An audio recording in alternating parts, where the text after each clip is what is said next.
Hey guys, what's up? Today we're gonna do some AC work. We're gonna get that bad girl right here. We're gonna put her up right at the shop, raise the hood, jerk off the compressor, clean out the system, new expansion valve, new filter, new coolant or refrigerant, and get her blowing to 40 degrees again. So be back with you here shortly. All right guys, step number one, first thing we need to do is get this belt off. So there's a tensioner right here that I got that wrench sitting on. It's a 15 millimeter, and you basically just put it on that. There's a nut right there. You just put it on it, pull it back, and it'll loosen up your belt. Well, seeing as I ain't got three hands, I might put the camera down and show you more. All right, guys, there it is. So I'm gonna get a zip tie or something and tie this up to keep tied up here to keep the belt, keep the slack on it. That way, I ain't gotta fish it back through down there when I get ready to put the new when I get the new compressor on. All right guys, to get this off, all you need, loosen this bolt here. It's 13 millimeter, this bolt, and then the bolt up on top of this, which right here where the lines come in. I think it's I've already loosened it up. I think it's a 10. There's a little connector here, and after that, I mean, all I gotta do is just unscrew it. I've already loosened everything up. Can't see what I'm doing, can you? I'm done loosening everything up. So easy to pop these off. Got 3 of these, and then this bad boy right here is coming out. I lied to you. There's a 4th one. It's covering, this right here was covering it up. So anyway, there's 4 of them. She's about to come out though. There you go. She's off. Getting ready to set the new one on. Gonna clean these up right here, put some new O-rings on them, get ready to set the new compressor on. And then we're gonna get that. Those were a little stuck, and I kept tweaking on it, and I was afraid it was gonna break something. So I sprayed it down with PV Blaster, letting that absorb, letting the lines up there on the filter absorb. And I'm gonna go ahead and put this compressor back on. And wait, no, I think I'm lying to you. I need to get that off. I'm gonna blow the lines out. I don't need to necessarily clean the lines or clean the condenser or the evaporator. Evaporator's out front, the condenser's in the truck. The compressor's still good, so it didn't come apart, so there's no worry of that thing right there. Nothing was wrong with it. So what I'm trying to say is when they go bad, they fill your line full of shrapnel, little pieces of metal and stuff, so then you need to clean out your lines, your condenser, your evaporator. But seeing that there's nothing wrong with the compressor I took off other than it's old, I'm not going to worry about cleaning the lines out. I'm gonna blow them out, but I didn't get any cleaner. All right guys, here it is, new sanding. That's what I'm putting in. Got the filter right here, new expansion valve right here, O-ring kit, and well, we got coolant in the shop. So let's get this thing, get it back together. Well, this part's done. Compressor, it's been hooked back up, wired in, belt's back on. Now it's just let's get to the expansion valve and the filter, which is in this box right here, and be right back. All right, now that I got that on, this right here is being a pain in the butt. This one's wanting to round off. This not here a turn, but it's this little bar right here that's going across. It's twisting the whole bar, so I sprayed it again with some PV Blaster. Just gonna let that absorb. If nothing else, I'll leave it in there. But hopefully it'll give way. So let's go up here on the top. What I'm doing now is the filter dryer. It's right here. I'm gonna broke this one loose and about broke my knuckle. But all this one is you gotta do it right here, undo it on the back, and it's got these little hose clamps. Undo that, slides right out of place. Slide the new one in, tighten her back down, and boom, done. This is easy. All right, well, I pulled it out. All it is loosen up those 2 hose clamps. And the hose clamps, they kind of go around this top end right there and the bottom end down there. So you loosen them up, slide it down, slide it up, and it slides right out. And here's the new one going in. And here is the one that just came out. Just look on the back side. It's got this little sight window on the top. Where's it at? Where's it at? Right there. You can see it's kind of like a brownish color, tannish color. cleared. Go by that right there. Or on this right here, the color of it, serviceable, discard. The one we're replacing, it's kind of like that. Fresh one, it's all blue, so that's a good filter. So, stay right there, sucker. So even still, that filter needed to be changed out. It was basically clogged up, but that that's not the reason of doing what we're doing today. We just had a leak, so we're changing it all out. But if you want to climb on top of your engine, look, even on my 660, it was back here against that little box right there. That's where the fan is, little squirrel fan. That, change that out. You can take that off, and actually I'll talk about that later in the video. If your air don't blow hard enough, or sometimes your fan stops blowing. But this right here, climb up here and look and see if you need to change it. Pretty easy to change. You just don't want to change it until you want to, you know, empty your system. All right, guys, I got a little pro tip for you on this.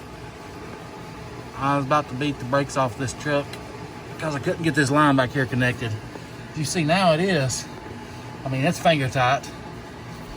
And a minute ago, you seen I had this line connected. It's not all the way connected yet, but I just undid this one, took the clamp off because I couldn't get the filter dryer in line with this back one. So, pro tip, change this out, but you put these hose clamps on the filter, snug them up just enough where they won't slide off the bottom like that bottom one is here. See this right here? It's not a connected anything, it's just up against the butt of the filter.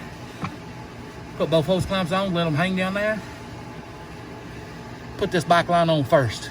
It's gonna save you a hell of a headache.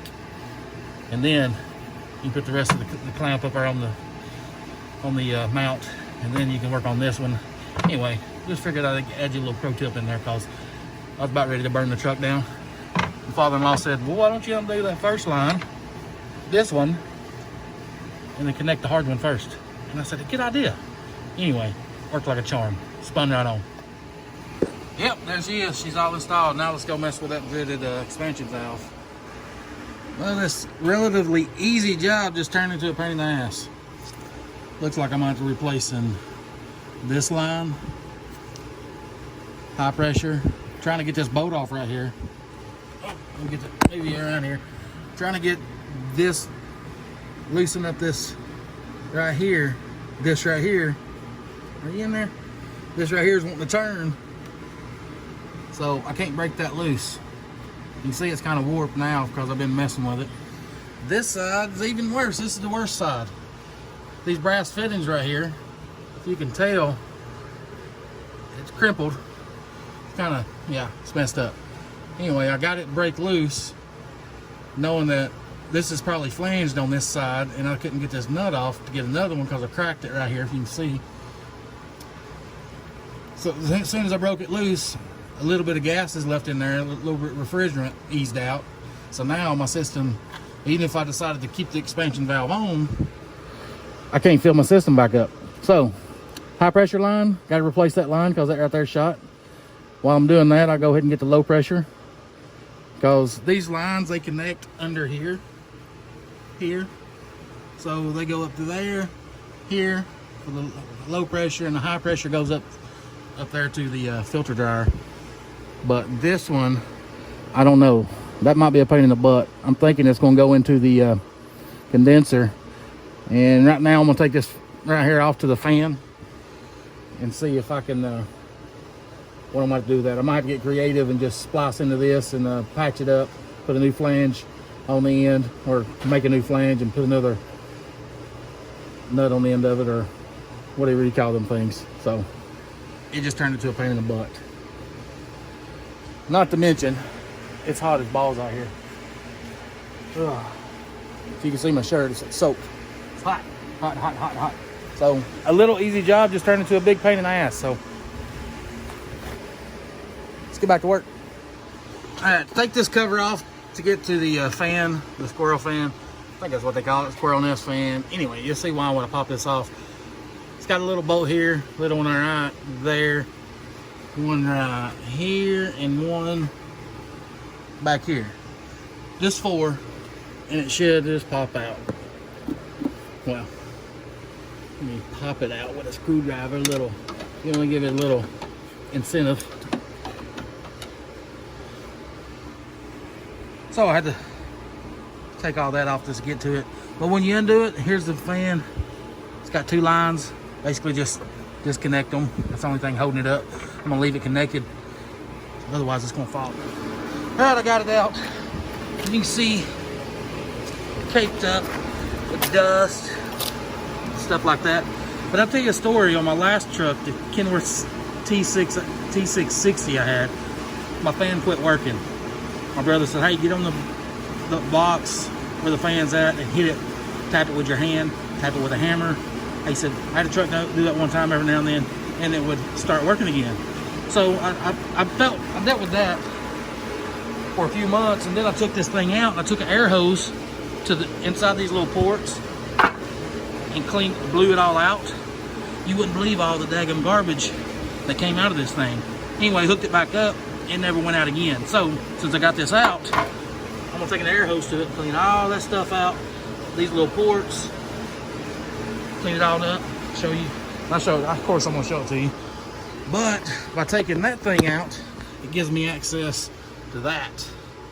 So more than likely I'm gonna have to get another condenser. Yeah, because I don't think I can patch that up. Because I'd have to splice this and then put flange on each side of it, connect it back together, or sweat it together, or braze it back together. I might as well just go ahead and get a new condenser and replace all of it. I think that's gonna be it for today. It's about 8 o'clock and the sun's going down. Well, I mean, it's still daylight, but I've had enough working on this thing for the day. So we're gonna go home, get a shower, get out of these wet clothes. I might go down there and jump in the pool. That's the best time to ever jump in the pool. You get hot and sweaty. Nice summer day when it's hot and humid. You got sweat just rolling. Then throw in some trunks, jump in the pool. Oh, ain't nothing better. It'd be better if I had some cold beer. All right, guys.